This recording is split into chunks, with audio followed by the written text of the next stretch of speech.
Assalamualaikum. Waalaikumsalam. Umar Hermawan. Ya kita nunggu kok ya untuk masuk ya. Semangat. Ya.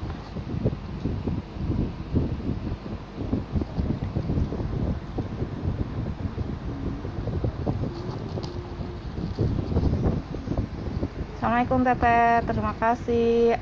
LN Ayla ya.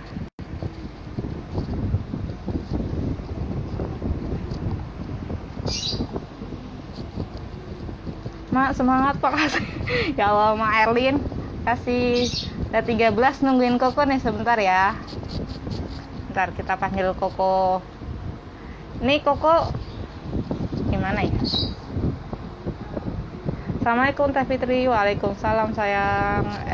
Ganisa Ela NAH Instagram. Wifi aman kan? Aman. Ya Allah ditanyain Teteh. Wifi aman kan? Wifi aman Teh.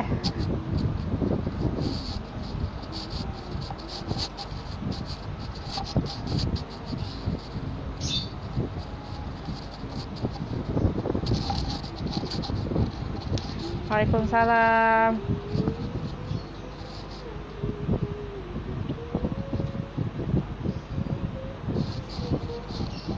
Kita tunggu Koko ya. Wah ada Pak Stefanus nih yang nonton ya. Pak Stefanus itu saya kenal di ini ya, di Instagram live-nya Kotomi di 0001. Waalaikumsalam Nurul Wijayanti, semangat. Makasih.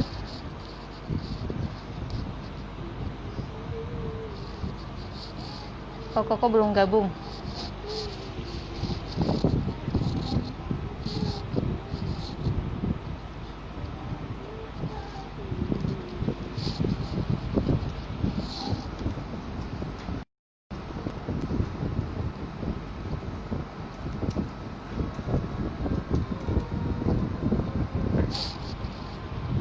Halo Pak Stefanus, ya Allah.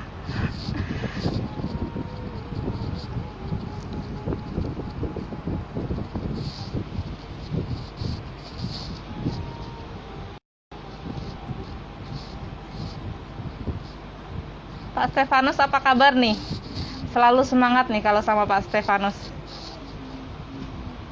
Salam sehat selalu, ya salam sehat selalu, salam sejahtera untuk Pak Stefanus. Ini suara saya jelas kan ya?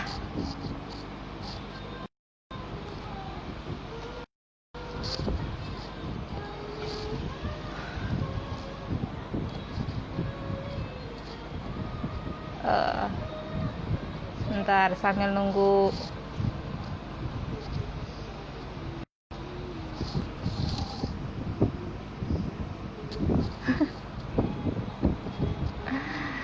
Koko udah bergabung.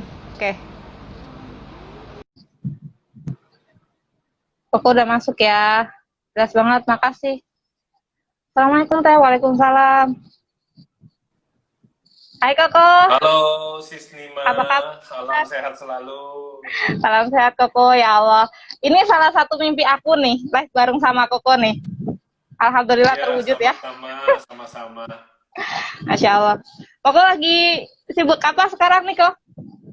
Nggak ke mall? Tadi barusan selesai tapping buat TV, jadi ya di sini ya pokoknya tiap hari inilah sambil tetap jalanin bisnis, sambil tetap berbagi juga buat teman-teman, karena di momen ini kan Nima tahulah banyak teman-teman kita yang mengalami ya kalau saya bilang sih bukan kesulitan ya, tepatnya adalah tantangan dan ujian bagaimana mereka akan bisa menaikkan levelnya. Jadi kalau ibarat sekolah itu mereka lagi menghadapi ujian corona namanya. Kalau nanti ujian corona ini bisa dijawab tes-tesnya dengan baik, lulus, kita akan naik kelas. Jadi yang mau suksesnya besar ya harus naik kelas, naik level ya. Jadi satu-satunya jalan ya ikut ujian. Ya benar sih kok. Ini aku perkenalin dulu ya 1000 KM ini ke teman-teman ya. Jadi 1000 KM itu 1000 kisah menginspirasi. Kita tuh menampung cerita curhatan kisah-kisah banyak perjalanan hidup kan, kita kan bingung ya kok kadang ya mau cerita sama siapa. Teman-teman bisa cerita ke kami, dan ini akan dibukukan, dan insya Allah hasil penjualan nanti disedekahkan, jadi bukan buat kita. Dan tim relawan 1000 KM adalah tim gratis, nggak dibayar oleh TSN, itu nggak, benar-benar kita sukarelawan membantu mengembangkan 1000 KM, 1000 kisah menginspirasi. Kalau bicara tentang kisah menginspirasi, saya langsung keinget tadi dengan si Sally, saya lupa tuh, saya sama si Sally punya janji tuh ya, mau bagi-bagi hadiah buat teman-teman. Jadi nanti teman-teman perhatikan ya, dari infonya si Sally dan saya juga Nima, tentang hadiah yang akan dikasih kepada teman-teman, ya kan? Nanti kalau dari Kotomi nih, itu akan ada 5 kaos, ya, 5 kaos senilai 200.000 ini saya berikan ya sebagai satu desain kebaikan, bahwa dulu kalau tadi bicara 1000 kisah menginspirasi, oke, izinkan saya Nima, saya ceritakan ini kaos yang spesial buat teman-teman di 1000 kisah menginspirasi maupun di tayangannya si Sally tadi ya.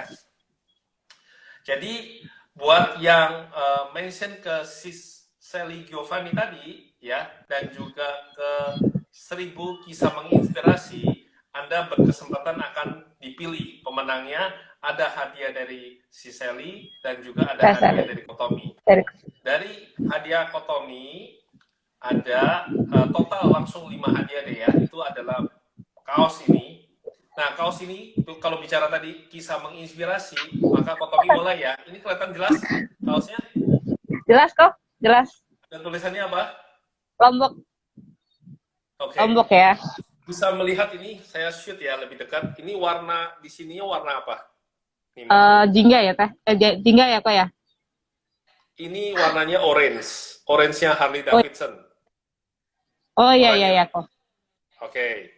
Ya. Ini ibaratnya kalau kita waktu masih muda, kita itu begitu membara, ingin sukses, hati kita berapi-api, pokoknya pagi, siang, malam kita akan kerja mati-matian cari uang untuk mencapai kesuksesan.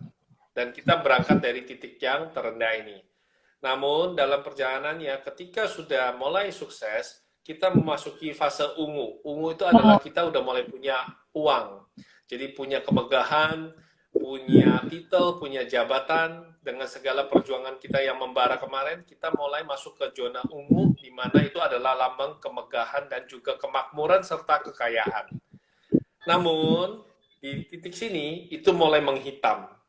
Menghitam, gelap, dan juga seperti kayak ungu racun. Ini adalah kita di posisi tinggi, seringkali kita kurang hati-hati. Kita melupakan Tuhan, kita menjauh dari Tuhan, kita didekati sama orang-orang yang punya kepentingan saja dalam hidup kita, ya kan? Dekat-dekat karena ada maunya, lalu karena kita tidak hati-hati, berpartner dengan orang yang salah,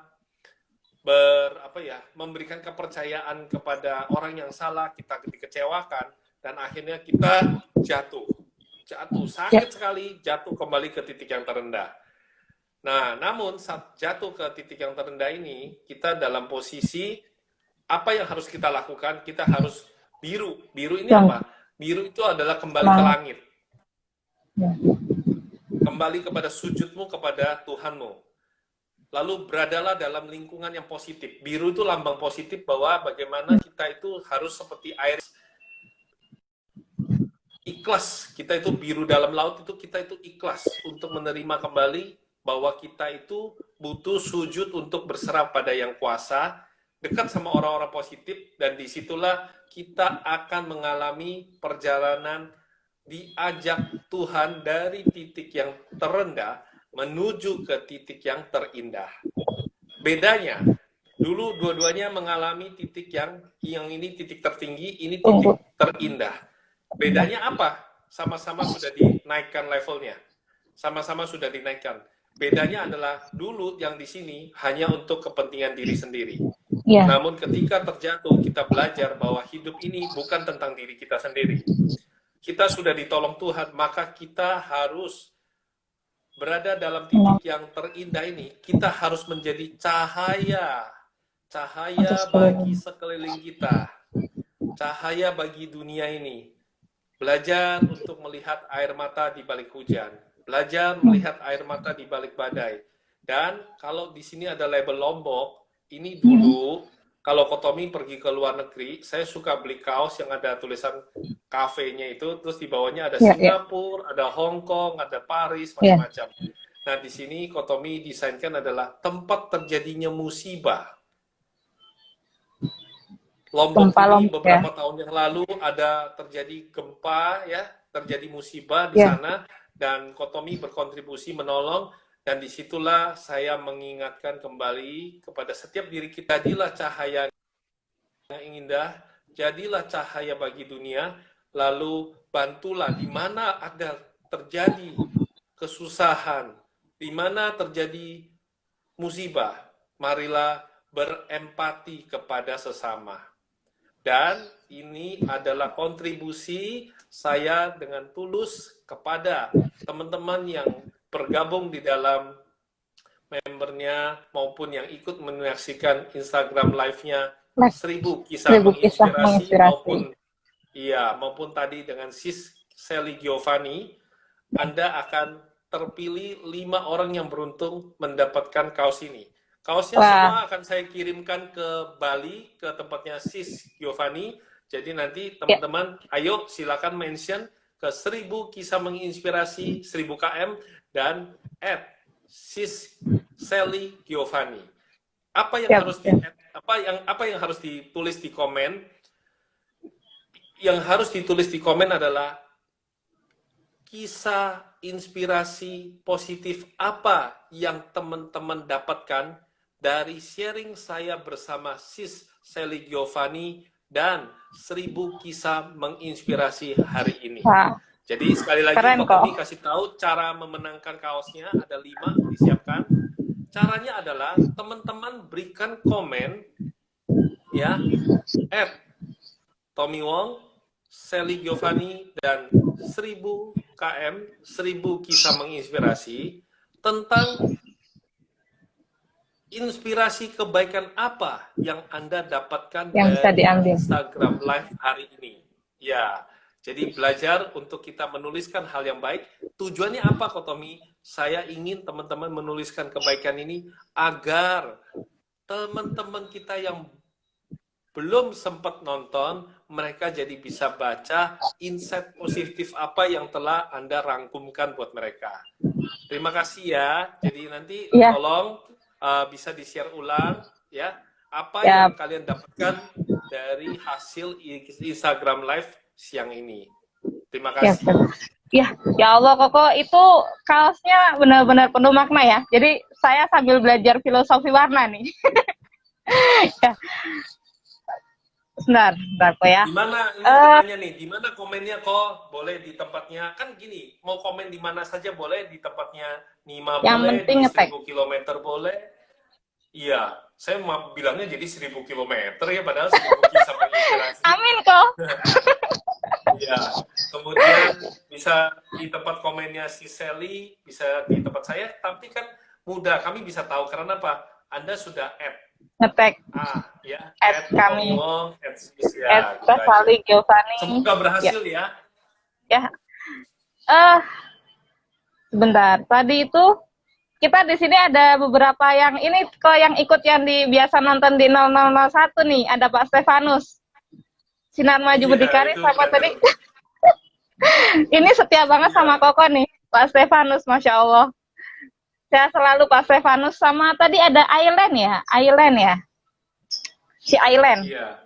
Itu yang selalu nonton Koko juga tuh. Mas Fajar nih, dengan berbagi secara ikhlas tanpa pamrih, maka Tuhan akan memberikan mujizat dalam setiap kesulitan yang kita hadapi. Wah, bagus banget. Setiap kesulitan pasti ada jalan, ada kemudahan, insya Allah. Kita mulai ya, kok ya? Ya, silakan. Tadi pagi tuh sempet nggak ikut live tuh sama Koko, tapi ikut dengerin live tadi satu cerita, itu Fitri itu sampai ya Allah ini bagus banget ya yang Koko cerita yang dokter itu. Mau benar kata apa siapa ya Humphrey ya, itu Humphrey, ya. benar sih, kita mau sedih atau mau senang. Sedih di satu sisi cancer, seorang ibu kena cancer, di satu sisi seorang dokter bisa mengambil hikmah bahwa kita juga perlu untuk bersosialisasi, bukan hanya harta atau apa ya. Senyum. Ya, senyum. Menikmati senyum yang indah itu berkah. Iya, toh. Bener. Ini aku tuh sering banget dengerin Koko cerita dan selalu merinding kalau denger Koko cerita tentang masa lalunya Koko sampai bisa sekarang. Koko itu pernah cerita ya, pernah dibuang ke tong sampah sama ibunya ya, Kok ya? Iya, saking keselnya, saking nakal sih. Makanya teman-teman jangan nakal-nakal, apalagi cowok-cowok jangan nakal-nakal, jangan nanti dibuang ke tong sampah. Bisa diceritain lagi nggak Kok buat teman-teman nih yang belum dengar cerita Koko nih? Iya, waktu saya kecil kan namanya juga hidupnya, sebenarnya saya lahir di keluarga yang berkelimpahan, sis. Namun Ya. ayah saya itu memilih untuk hidupnya sederhana. Sebagai putra mahkota, ayah saya itu malah membumi orangnya. Dan filosofi Jawa itu, walaupun kami orang Chinese, filosofi Jawa begitu kami pegang. Ada istilah semar mendem, ada istilah bagaimana mikul dhuwur mendem jero. Mikul dhuwur itu mendem jero itu maknanya dalam banget. Kaya kita nggak perlu pamer. Tapi kalau lihat orang susah, ayo kita tolong bersama-sama. Itu mikul dhuwur mendem jero, ya kan? Nah, Saya orang Jawa kok tapi nggak tahu. Sangat-sangat mendalami hal-hal. Iya. Tapi mikul dhuwur ngerti dong? Mikul dhuwur. Tahu artinya tapi nggak tahu apa ya apa sih apa sih filosofinya? Ya nggak tahu. Ya, mikul dhuwur mendem jero itu ada definisi tentang bagaimana ketika kita itu kalau ketemu dengan permasalahan, mari kita selesaikan bersama-sama, diangkat bersama-sama. Kalau beban itu kita angkat bareng-bareng jadi terasa ringan. Makanya kenapa orang Jawa itu istilah gotong royong dan silaturahmi itu indah banget. Iya. Iya. Kan? Mikul dhuwur mendem jero. Jadi, tapi sebaliknya, ketika kita ada kejayaan, kita ada harta, kita ada yang bisa dipamerkan, tolong berempati kepada sesama, belajar untuk mendem jero. Mendem jero itu artinya tidak usahlah dipamerkan, belajar untuk membumi, untuk tidak menjolimi orang, tidak menghakimi orang, rendah hati ya Kok ya? Iya, jadi tidak sampai ibaratnya membuat orang lain bersedih dengan segala yang kita pamerkan. Tapi saat melihat orang lain mengalami kesusahan, ayo kita cari solusi bersama-sama. Itulah namanya mikul dhuwur mendem jero. Ya. Nah, papa saya, almarhum ayah saya itu dia begitu baik, namun karena dia cuma memilih tidak melanjutkan bisnis propertinya kakek saya punya hotel, punya pabrik, nggak ada satupun yang ayah saya mau, dan dia memutuskan hidupnya sebagai seorang, kalau saya bilang itu ibaratnya seorang apa? Kok suaranya hilang?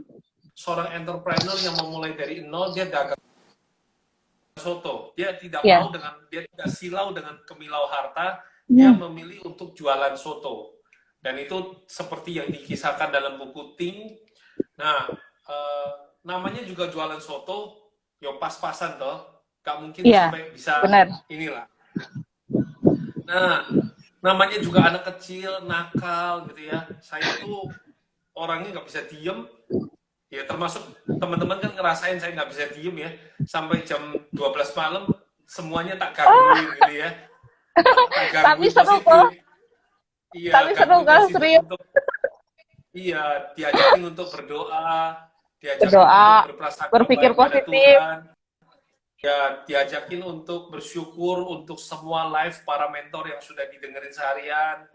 Diajak untuk saling mendoakan supaya teman-teman kita yang dikena PHK, kena pecat, besok dapat kerjaan, yang bisnisnya lagi income-nya turun, besok saya dapat penghasilannya lebih. Nah, itu gangguan-gangguan tengah malam dari Kotomi kepada teman-teman gitu. Tapi sangat-sangat Jam energinya kok. 00.01. Ya, Energinya sempet nyesel ya tadi pagi nggak ikut, tapi emang karena malam sebelumnya saya nggak bisa tidur, jadinya semalam tuh tidur udah mepet banget. Aduh, pengen nonton, tapi nonton siaran ulang tuh beda kok rasanya. Ketika kok live langsung sama siaran ulang tuh beda banget rasanya. Yang aku gitu ya. rasa gitu ya, Kak. Nah, Seruan itu namanya pas live gitu ya. vibrasi positif sih. Jadi Iya, getaran kita, ketulusan kita mendoakan seseorang, itu yang betul. mereka bisa rasakan. Iya, Ada dikatakan oleh seorang wanita, Maya Angelou, bahwa people will forget who you are, what you did, and how much you have. Jadi manusia akan melupakan siapa dirimu, berapa besar kekayaanmu, apa jabatanmu, dan sebesar apa kekuasaanmu. Namun manusia akan selalu mengingat. People will always remember how you make them feel. Manusia akan selalu mengingat kebaikan apa yang kamu taburkan dalam hidup mereka. Ya kan? Nah, iya betul. kembali lagi di masa kecil saya, karena saya nakal dan nggak punya kecukupan secara uang jajan, akhirnya kalau misalnya ada benda yang aneh di rumah saya, itu pasti saya mesti tahu karena kepengen punya mainan, nggak punya. Nah, waktu itu saya itu beli minyak ikan, tujuannya untuk anak-anaknya sehat, minyak ikan. Nah, botolnya itu kemasannya itu dibungkus pakai kadonya itu kado bola, kado motif bola. Nah, iya, saya iya, kan iya. terus ditaruhnya di atas kulkas gitu ya, ditaruhnya di atas kulkas. Iya.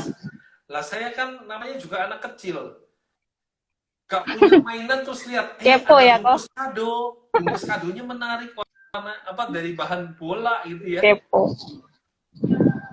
Iya, Ada bungkus akhirnya kado kepo gitu. dari kadonya, kertas kadonya bola gitu kan motifnya. Ini suara saya apa jelas ya karena loading. Rada putus-putus. Gimana? Putus-putus kok. Bentar. Putus-putus Bentar kok. ya. Bentar, coba saya iya, cek ya wifi aku ganti saya pakai jaringan aja.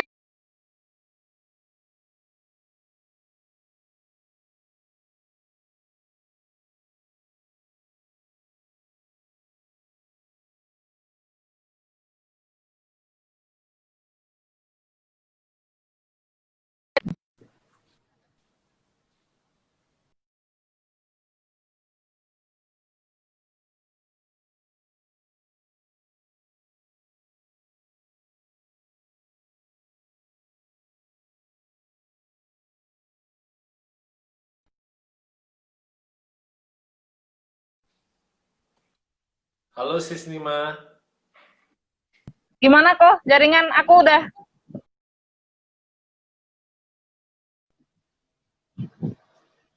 Tahu wong. Kotominya keluar sih. Bentar, kita panggil lagi Kotomi untuk masuk. Oke.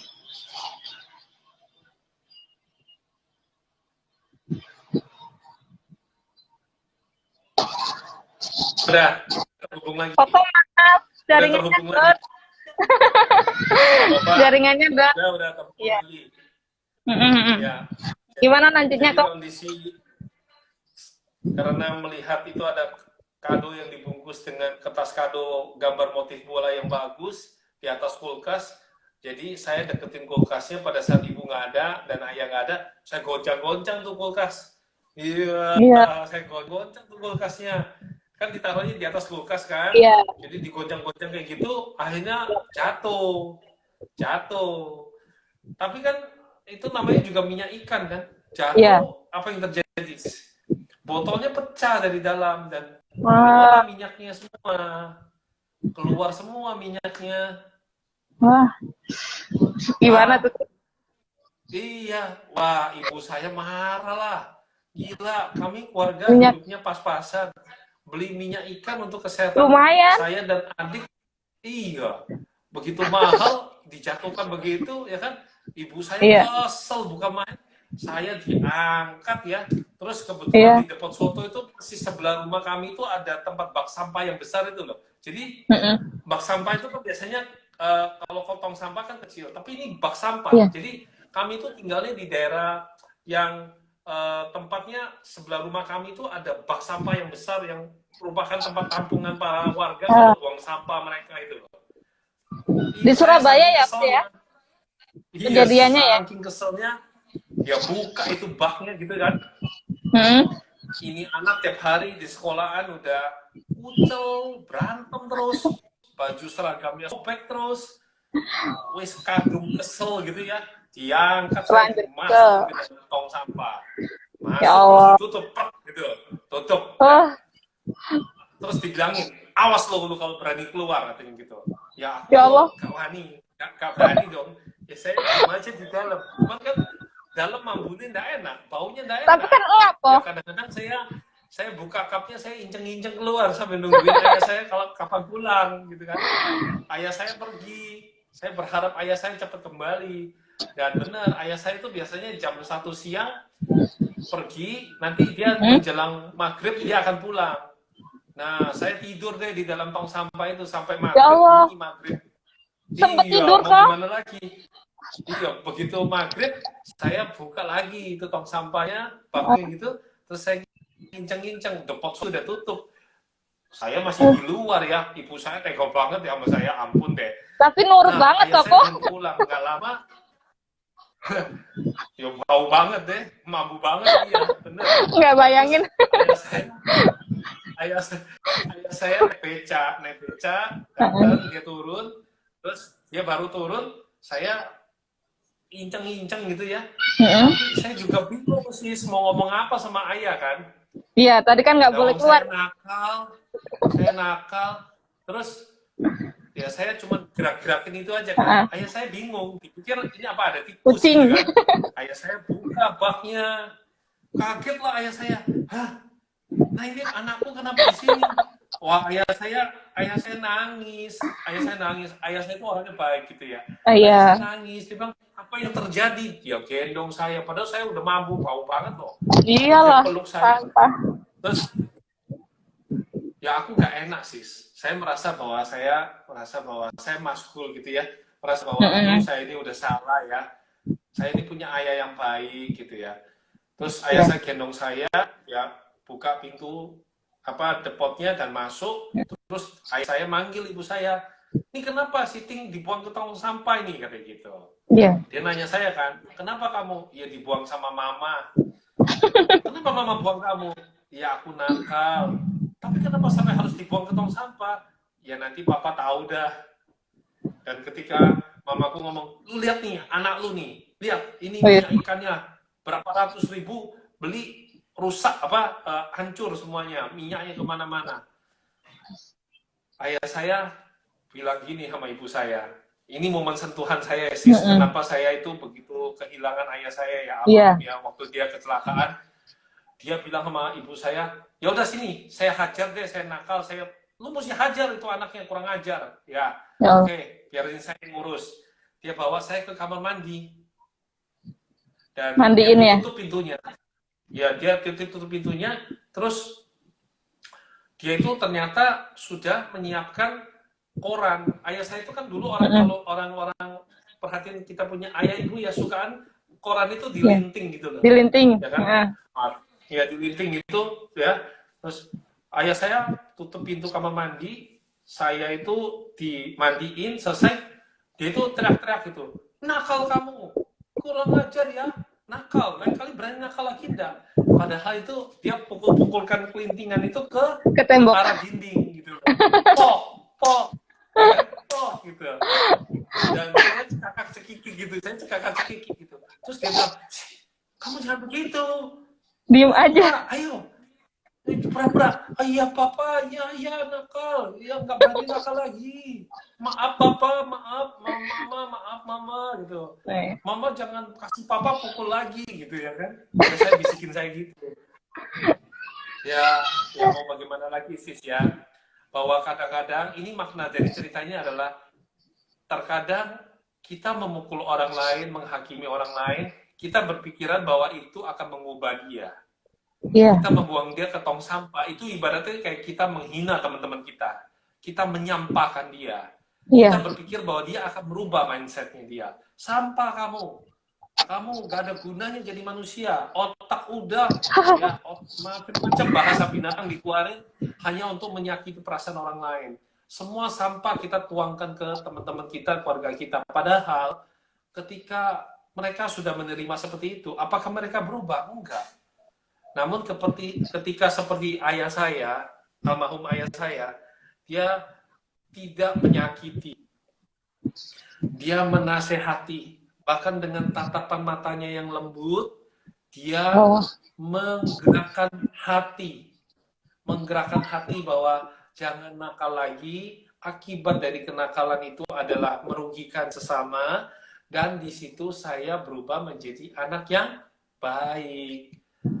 Dan kadang-kadang ilmu-ilmu sharing positif seperti ini membuat daripada kita itu memarahi orang bilang kamu tuh gak bisa sukses, kamu itu gagal, lebih baik kita itu memberikan inspirasi. Ayo putuskan urat malu, pilih mana, terlambat sampai kamu gak dapat makan, lalu kamu harus berhutang, kamu malu seperti itu, atau kamu malu jualan. Betul. Iya, betul. Iya kan? Lalu kemudian seringkali orang bilang gini, tapi kan gue pukul karena gue sayang, gue pukul karena gue cinta. Iya betul. Tapi ingatlah, itu seperti, atau gue maki-maki dia, gue sebagai bos maki-maki nih pegawai goblok karena gue pengen dia sukses. Tapi ingatlah, kamu nggak bisa serta-merta kamu menancapkan paku di hati seseorang, lalu kemudian kamu berharap ketika kamu tarik kembali paku itu, kamu tidak meninggalkan luka bolong yang ada. Nggak semudah itu. Tetap ketika paku itu sudah kamu lepaskan, tetap ada luka yang sudah terlanjur menganga. Iya. Dan bisa jadi orang itu belum tentu mau bersama kamu lagi, dan kamu kehilangan sahabat sejati. Kata-kata kita adalah doa. Doa adalah kata-kata. Apa yang kita ucapkan kepada sesama, ya itulah yang akan kita terima juga pada akhirnya. Iya betul kok. Ini aku sambil berkaca-kaca karena kok ya. Aku ditinggal sama ayah itu umur 4 tahun. Jadi benar-benar merasakan kalau nggak ada ayah tuh gimana. Sangat-sangat gimana ya? Jadi sedih. Iya, nggak apa-apa sih. By the way, saya ajarkan kamu ya, supaya nanti kalau kamu misalnya, saya pengen Sistima kan tambah sukses nih. Kadang-kadang ada sharing-sharing inspirasi yang perlu kan. Namun ketika kesedihan itu mendatangi kita, apa yang harus kita lakukan ya? Nah, Sis bisa begini. Coba ya, pada saat tadi Sis mengenang ayah, almarhum ayah, saya juga rindu. Nah, tapi caranya bagaimana? Caranya bagaimana supaya, namanya juga kita lagi presentasi, mengeluarkan air mata itu cukup di hati, tapi tidak sampai kita itu ibaratnya membuat penonton jadi merasa ikut sedih. Kan kita nggak mau mereka sedih, kita menguatkan mereka. Ketika teman-teman melihat Sistima sedih, mereka pasti akan sedih. Jadi kita bagaimana caranya kita menguatkan? Begini Sis, aku ajarin ya. Jadi pada saat kamu sedang memasuki satu fase cerita di mana itu pengalaman hidup yang terasa begitu menekan, begitu sedih, ini semoga bermanfaat buat teman-teman. Namun Anda tidak ingin audiens merasa sedih, Anda tidak ingin pasangan Anda merasa sedih, atau keluarga Anda, orang tua Anda ikut merasa sedih. Maka caranya bagaimana? Ketika sudah mau mengeluarkan air mata, kamu tarik nafas, lalu gerakin tubuh kamu. Pindah posisi. Gerakin tubuh kamu.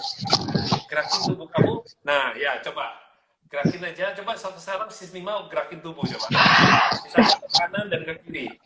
Coba gerakin tubuh sedikit aja.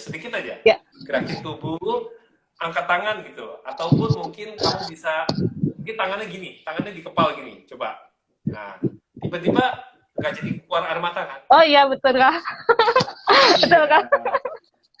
Ada Pak, Ya, ada Pak Anton tadi ini. ini semoga membantu karena mau si Sally mau siapapun saat Ya dia betul kalau Kak. mengingat ya mungkin kalau Kotomi sama si Sally udah kebal kali ya udah rasain kayak makan makan sisa Asam garam makanan ya. terus kemudian mandi mandi di pom bensin walaupun saya yakin tuh si Sally kalau sekali-sekali dia ke pom bensin kalau dia sampai terpaksa menggunakan WC itu dia pun akan Pasti merasa pasti sedih. ada getarannya lagi Iya. pasti ada getarannya lagi kan tapi dia kalau mau kuatin diri dia harus merubah gerak tubuh Iya. jadi gerak tubuhnya kita Ini ubah di Pak Tung juga diajarkan ya. Di Pak Tung juga diajarkan iya emosi. iya emosi jadi kalau memang didesak sama tekanan itu mulai ketika emosi kita mulai didesak Tuh. sama keadaan ya kan emosi kita itu biasanya mantul dia meninggi Iya.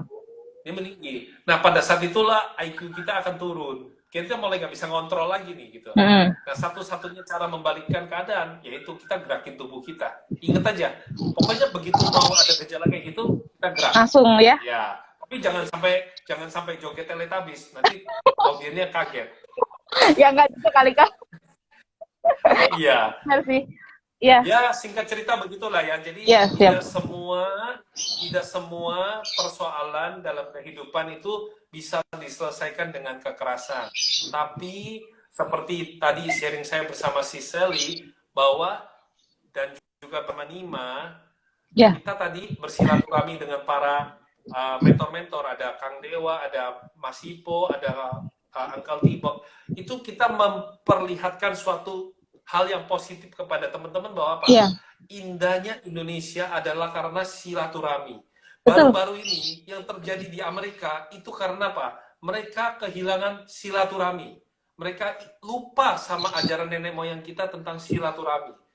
Islam itu indah, Islam itu selalu mengajarkan untuk memaafkan Terima dan kasih Kak. tali silaturahmi. Betul, betul Kak. Dan ketika sudah tidak ada silaturahmi, maka kamu sudah tidak mengerti lagi arti humanity. Kamu nggak ngerti lagi rasa bahwa manusia itu membutuhkan perhatian dan kasih sayang. Makanya baru-baru ini lihat nggak apa yang terjadi di Amerika itu kan sungguh menyedihkan kan? Banget kok. Satu orang disiksa sedemikian rupa berakibat kematian. Yang mungkin juga yang nyiksa belum tentu berpikir sejauh itu. Iya. Namun kemarahan itu justru semakin menyakiti. Sementara kita di Indonesia, walaupun kita juga mengalami corona, tapi teman-teman bisa melihat bagaimana teman-teman kita yang Muslim, teman-teman kita yang Kristen, teman-teman kita yang Buddhis, yang Hindu, semuanya itu berserah kepada Yang Kuasa. Dan indahnya kemarin itu menurut saya, kenapa di Indonesia nggak terjadi kerusuhan, nggak terjadi hal-hal yang buruk? Iya, bersyukur kok. Untung ada bersyukur. Allah itu mengizinkan teman-teman Muslim kita menjalankan ibadah puasa, menjalankan merayakan kemenangan mereka, menjalankan apa itu namanya, bagaimana mereka di Lebaran itu selalu saling bermaaf-maafan dan silaturahmi itu indah banget. Wah, makanya Indonesia amin ya, lewatin corona ya memang ada kematian, tapi dengan penuh kedamaian. Ya Allah. Ya tadi ada Pak Anton tadi sempat lihat. Ya, Koko kan pernah cerita juga tuh di live tuh. Koko tuh sampai datang ke kemana tuh yang Koko bilang itu, yang minta gaji setengahnya aja, tapi Koko full kerja tuh. ITC ya? Roxy apa ITC? Oh iya, saya waktu itu gini. Jadi saya kan udah lama kerja di mana-mana kan nggak dapat kerjaan nih. Ya, saya jadi tadi itu flashback ya. Waduh, dulu kalau punya casing kayak begini nggak ada yang mau gitu ya, karena casingnya casing preman gitu ya. Jadi ngelamar kerja nggak dapet gitu ya kan. Iya. Tapi ya wis apa-apa lah, wis gak apa-apa gitu ya. Akhirnya supaya ada kerjaan, daripada ibu saya ngeluarin duit, saya tak jadi kuli panggulnya, ibu saya jualan pakaian bayi. Jadi saya itu waktu itu ke Roxy Mas, waktu itu masih banyak toko bayi, belum banyak toko handphone. Nah pas nganter-nganter, ibu saya itu udah nggak bisa bayar SPP adik saya, nggak bisa bayar lagi dia. kesulitan keuangan kami. Iya. Itu kalau makan nasi kuahnya itu banyak, kuahnya itu banyak, pakai ya, supaya cepet kenyang. Nah, jadi ibu saya itu dimarahin, sis. Kalau kita dimarahin kita nggak apa-apa, tapi kalau orang tua kita dihina kita merasa marah. Jadi akhirnya saya memutuskan, saya itu daripada saya memukuli yang punya toko karena dia membentak ibu saya, sana gila lu pagi nagih pamali gitu ya kan. Saya sian lihat ibu saya sedih gitu ya. Saya mengarahkan mata saya melihat ada satu toko handphone, di situ ada orang jualan pager, ada orang kaya beli handphonenya di flipnya dicetek gini, antenanya ditarik, apa zaman dulu ya? Halo gitu ya. Apa zaman dulu banget? Iya, itu kartu perdana 2 juta tuh. Jadi nggak bakal buang-buang nomor tuh kalau zaman dulu ya. Nah, saya tertarik, sis Nima, saya tertarik untuk kerja di situ. Jadi saya deketin tokonya. Baru saya deketin, yang punya toko udah liatin saya dari jauh gitu ya. Dia matanya sudah, preman kali ya? Ngapain lu? Mau maling ya lu ya? Katanya gitu. Saya langsung bilang, enggak kok, saya bukan mau maling. Saya itu pengen kerja di sini. Koko boleh lihat, itu ibu saya lagi disetrap. Karena mau nagih, belum dapat pembayaran. Saya kesian sama ibu saya kuli panggul. Begini aja dah, kalau Koko boleh saya kerja di sini, saya akan kerjanya 2 kali lipat daripada jam pegawai biasa. Namun gajilah saya dan setengah pembayaran mereka. Jadi kalau misalnya mereka kerjanya setengah shift, saya kerjanya full shift. Lalu kalau mereka terima waktu itu 400.000, saya terimanya 200 saja. Masya Allah. Jadi artinya apa? Saya memberikan dedikasi, value saya untuk membantu.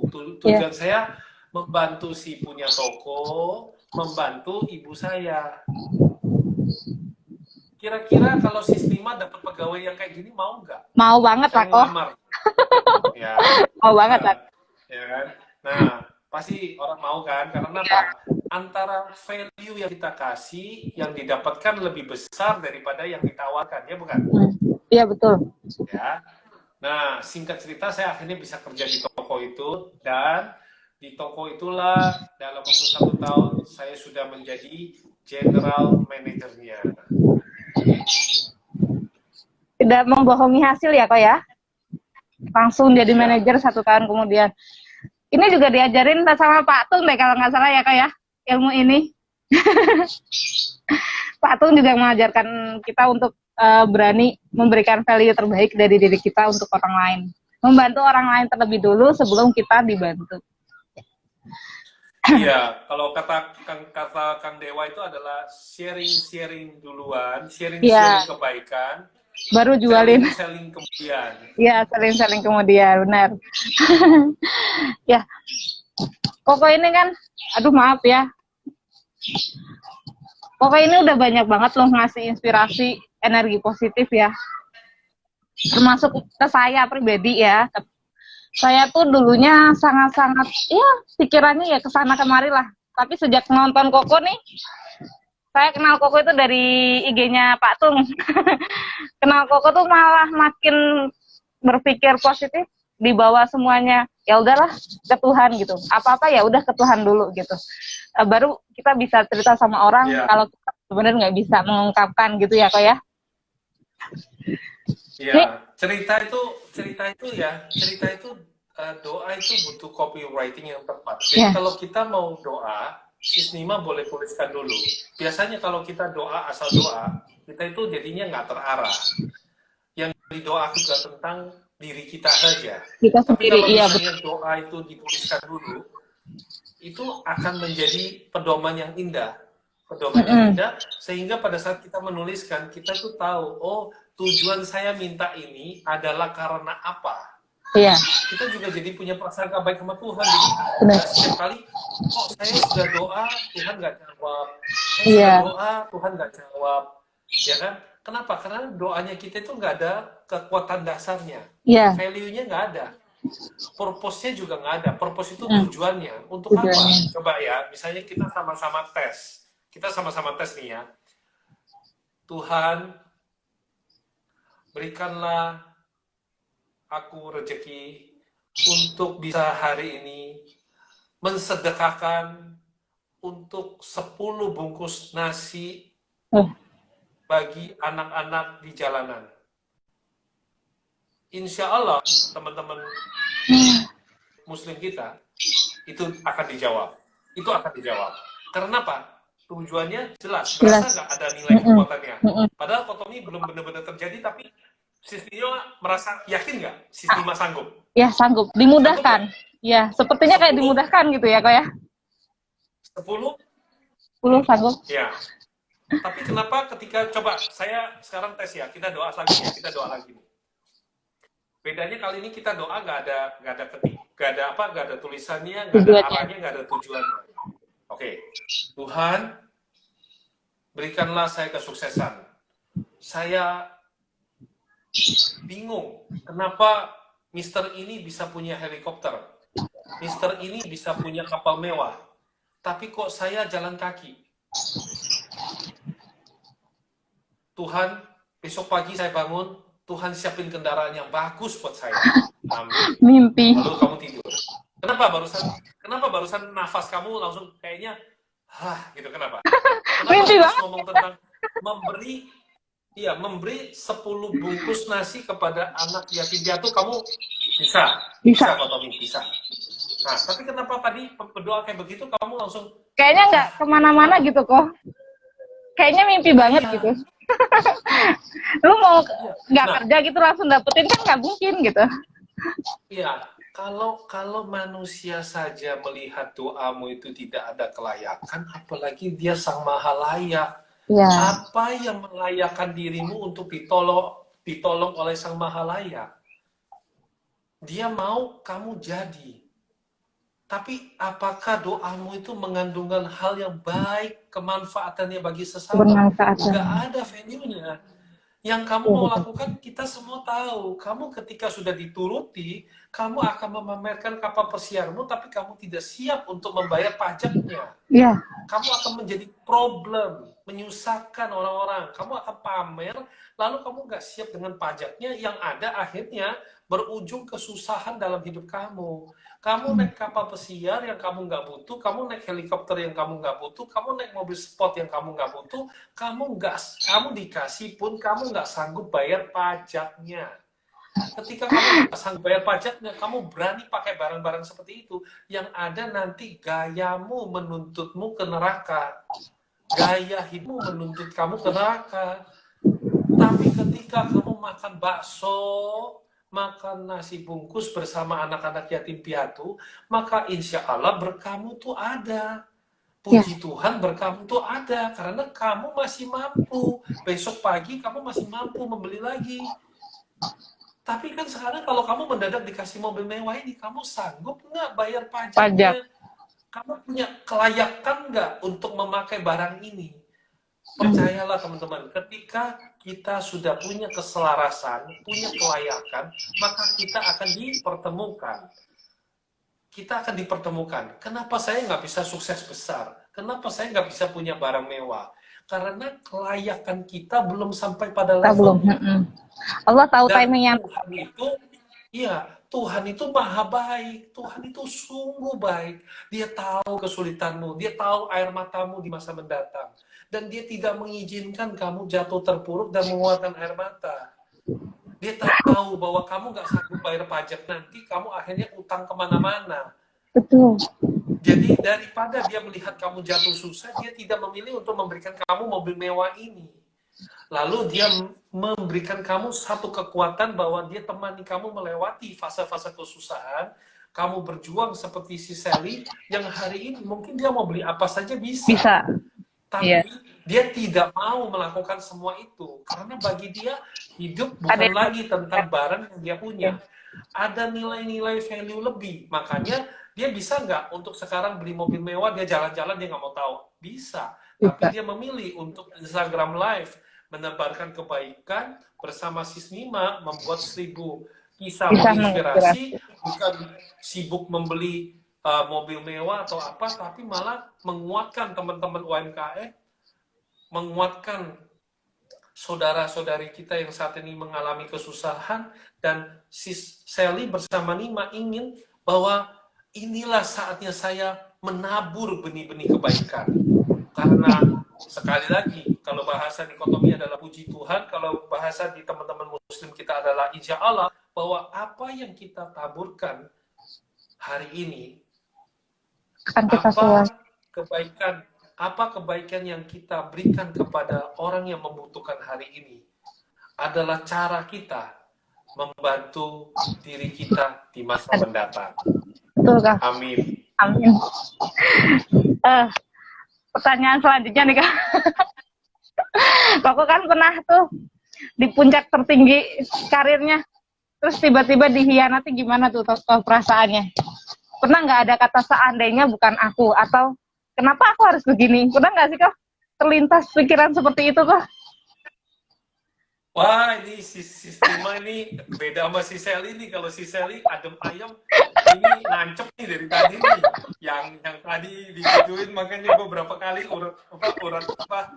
Wah, nanti saya ke Bali mesti ke itu tuh, ke daerah sebentar. Sunset Road, ada satu tempat apa untuk massage, itu saya mesti massage sih nanti. Ini si Sally biar ketawa dulu. Begini, dalam posisi puncak tertinggi, saya tuh sebagai anak jalanan, saya sudah berhasil di kondominium saya tuh, saya melihat Monas itu bisa langsung lihat. Saya senang sekali. Di Jakarta Barat itu saya berdiri di penthouse yang paling tinggi, nggak ada lagi yang lebih tinggi. Saya waktu itu menunjuk dan saya minta sama yang kuasa supaya saya diberikan, dan saya berhasil punya. Dan tapi di saat itulah saya merasakan hidup saya mencekam, karena dalam hati selalu ada relung hati yang kosong ini, yang nggak bisa diisi apapun, tidak bisa diisi dengan kekayaan materi, dan ternyata relung hati yang kosong itu adalah tentang makna bahagia. Jadi walaupun saya kaya raya, tapi saya tidak bahagia gitu. Makanya bawaannya hanya ingin, kalau pas di balkon gitu ya, saya udah melihat kemegahan, bawaannya pengen, kayaknya capek hidup ini, udah semuanya gitu loh, semua saya sudah apalagi punya. Gitu ya, kok ya? Ya, jadi bawaannya karena pergaulannya juga sama teman-teman yang negatif, yang nggak memberikan nilai positif, mindset positif, akhirnya yang ada suara itu, yang jahat ini selalu datang membisiki, loncat, padahal nggak ada maknanya. Kita ditantang. Yang iblis itu pengen kita mengakhiri hidup, karena dia senang menggoda anak-anak Tuhan. Iya, betul. Dan di momen itu saya dikhianati sama partner bisnis, membuat saya semakin ingin, kayaknya udahlah, menyerahlah, nggak mau hidup lagi gitu ya. Tapi sampai satu titik, ya tadi yang saya sharingkan di si Sally, bahwa ketika rumah saya pun harus saya pakai untuk bayar hutang demi jaga nama baik yang menurut saya mahal banget. Iya, betul. Disitulah sebuah kalimat dari ibu saya, bahwa campurlah air mata kamu dengan debu, bangun kembali rumah untuk mama. Nah, itu kekuatan cinta itu yang menggerakkan saya. Lalu saya melihat anak-anak yatim piatu di tempatnya Panti Asuhan Al-Ikhlas itu, yang saya support Pak Ustadz dan juga Pak Haji ya. Teman-teman bisa lihat di Instagram saya, itu ada salah satu pesantren namanya Pesantren Nusantara, saya support. Saya lihat sekian waktu saya nggak bisa kontribusi, saya datang, saya lihat mereka makan kangkung campur air, hujan, dingin, mereka anak-anak itu menari Koko Cino, mereka senang sekali. Saya dalam hati, yang tadi kamu bilang itu, saya lihat mereka bisa tersenyum, bahagia. Saya dalam hati saya, dengan segala kegemilauan dan harta yang saya punya, saya tidak pernah punya lagi senyum yang seperti itu. Saya tidak punya senyum yang penuh cinta.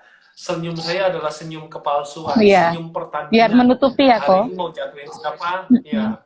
Dan akhirnya disitulah saya mengalami transformasi. Dan kalau sampai hari ini Sis Nima bersama Sis Sally, kapan-kapan kalau ke Mall Puri Indah, teman-teman bisa lihat saya itu khususnya di Mall Puri Indah ya. Saya kan punya beberapa cabang, tapi khususnya di Mall Puri Indah itu saya bangun toko saya itu berseberangan. Jadi yang partner saya yang nanti saya sekarang dia ada di seberang. Ini toko saya. Jadi kamu kebayang nggak, kita itu Iya, jadi kita itu tiap hari buka rolling door, Heeh. pintu, kita itu bisa liatin mantan terindah di depan. Ih, Jadi gua yang pacaran sama lo, tapi lu nikahnya sama tetangga. Sakit, Bo, sakit. Ya besi, lu masih bisa ketawa ya, tapi buat ini gue kok sih sakit. cerita deh kayaknya kok. Kakak nggak pernah cerita ini ya? Belum pernah cerita ini ya? Ya, ini khusus hanya ada di Sri Terima bisa kasih Koko. menginspirasi. Bawa sakit banget gitu loh. Jadi waktu pas momen titik terendah itu, nih ada David Sinar Maju tuh, dia tahu tuh, Bro David dia tahu bahwa Oh, apa tuh namanya, ketika kita itu udah usaha, tiba-tiba kita itu ditikung orang, dan tokonya Kokom itu berhadapan, dua-duanya adalah toko saya, nggak ada kata lain.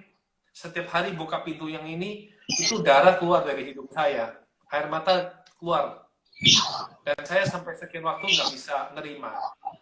Hingga suatu saat mentor saya, sahabat saya, ya kan, itu yaitu Ustadz Yusuf Mansur dan juga Ustadz Ahmad Nurkolis, mereka membawa saya ke pesantren dan juga dibawa ke Darul Quran. ya. Di situ saya diperlihatkan tentang kemegahan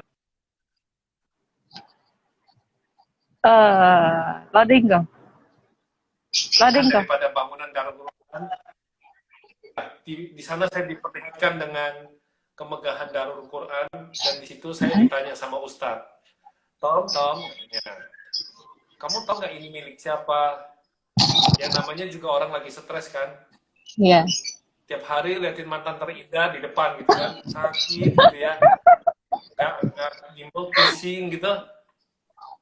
Lalu ya saya jawabnya seenak jidat gitu ya, saya bilang ya udahlah, saya tahu lah, Ustadz bawa saya sini cuma mau pamer kan, ya punya Ustadz lah, saya bilang gitu.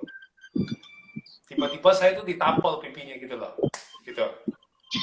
Enak aja kamu ini ngomong, kamu pikir pesantren, pikir masjid ini, pikir ini semua punyanya aku. Bukan, ini adalah titipan yang maha kuasa kepada aku, Tom. Titipan dari Sang Maha Kuasa untuk aku nikmati dan untuk aku syukuri dan aku jadikan sebagai keberkahan bagi teman-teman. Bukan milik aku, Tom. Ikhlas, Tom, ikhlas. Bahkan saya diajari tentang kuantum ikhlas di sana. Bagaimana kita itu tidak punya kemelekatan. Semua ini adalah titipan. Jangan hanya bisa tersenyum pada saat Tuhan memberikan, tapi belajarlah tersenyum pada saat Tuhan mengambil. Semuanya itu milik Tuhan. Tuhan Maha memberi, Tuhan Maha mengambil, terpujilah Tuhan. Betul. Amin. Ini Jangan hanya bisa tersenyum pada saat kamu menikmati mentari, tapi belajarlah berempati saat melihat sesamamu yang menangis dalam badai. Koko satu pengalaman kemarin tuh yang hari Senin kan mau ketemu Koko tuh. Nah itu perjalanan beli kain, lihat kakek-kakek makan nasi sama kue itu udah bersyukur banget ya rasanya, ya Allah. Ingat gitu. Kita tuh kadang tuh lupa sama bersyukur, kita tuh lupa apa yang Allah kasih, apa yang Tuhan kasih ke kita itu, kita tuh jarang mengingat kebaikan Allah, tapi lebih sering menyalahkan Tuhan kita. Bener ya Kak ya? Begitu ya Kak ya? Iya. Ini tadi aku tanya kayak gitu kok, sebenarnya kita tuh kadang kalau kena masalah tuh yang di kepala itu, seandainya bukan begini ya, seandainya bukan aku, kenapa aku gitu ya Kak ya? Wah. Iya, kapan-kapan ya, khususnya kamu kemarin kan bolak-balik mau ke tempat aku. Iya. Kamu boleh datang. Nanti gua ajakin lu lihat mantan terindah, ya. Oh siap kok. Terus Bro David dan beberapa orang udah